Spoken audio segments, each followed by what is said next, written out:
Hi friends, welcome to our channel. இன்றைக்கி நம்ம புடலங்காய் கூட்டு தான் செய்ய போகிறோம். இது செய்கிறது ரொம்பவே ஈஸி. எப்படி செய்யலான்னு பார்க்கலாம் வாங்க. கூட்டு செய்கிறதுக்காக கடலைப்பருப்பு வாஷ் பண்ணி வச்சுக்கிறேன், அதில் சேர்த்துக்கிறேன். கூடவே சின்ன புடலங்காவை கட் பண்ணி வச்சுக்கிறேன், அதையும் சேர்த்துக்கிறேன். இதெல்லாம் வேகிறதுக்காக கொஞ்சமாக தண்ணி ஆட் பண்ணிக்கிறேன். கூடவே கொஞ்சமாக உப்பு ஆட் பண்ணிக்கிறேன். இதெல்லாம் 4 விசில் வர அளவுக்கு நல்லா வேக வச்சு எடுத்துக்கிறேன். 4 விசில் வந்துடுச்சு. இப்போ குக்கர் ஓப்பன் பண்ணி பார்க்கலாம். பாருங்கள், காயும் பருப்பும் நல்லா வெந்துடுச்சு. பருப்பு ரொம்ப குழைய வேண்டாம், இதுதான் கரெக்டான ஸ்டேஜு. இப்போது கூட்டு தாளிச்சிடலாம். ஒரு பேனில் கொஞ்சமாக எண்ணெய் ஊற்றிக்கோங்க. எண்ணெய் காஞ்சதும் கடுகு போட்டுக்கோங்க. கடுகு நல்லா பொரிஞ்சு வந்ததும் ஒரு 2 பெரிய வெங்காயத்தை கட் பண்ணி சேர்த்துக்கோங்க.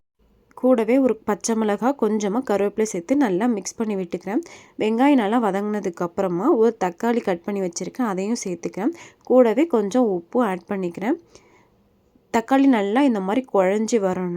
இப்போ நம்ம வேக வச்சுருக்கிற பருப்பில் ஆட் பண்ணிக்கலாம். கூடவே கொஞ்சம் பெருங்காயத்தூளும் ஆட் பண்ணிக்கலாம். ஒரு 5 மினிட்ஸ் அளவுக்கு இது நல்லா கொதித்து தண்ணிலாம் சுண்டி வரட்டும். அவ்வளோதாங்க, நம்ம ஊற்றின தண்ணி எல்லாமே ட்ரை ஆகி கூட்டும் ரெடி ஆகிடுச்சு. இந்த கூட்டு ரொம்ப நல்லா இருக்கும். ரசம், புளிக்குழம்புலாம் ரொம்ப டேஸ்ட்டாக இருக்கும். நீங்களும் ட்ரை பண்ணி பார்த்து எப்படி இருக்குன்னு மறக்காமல் கமெண்ட் பண்ணுங்கள். பாய்.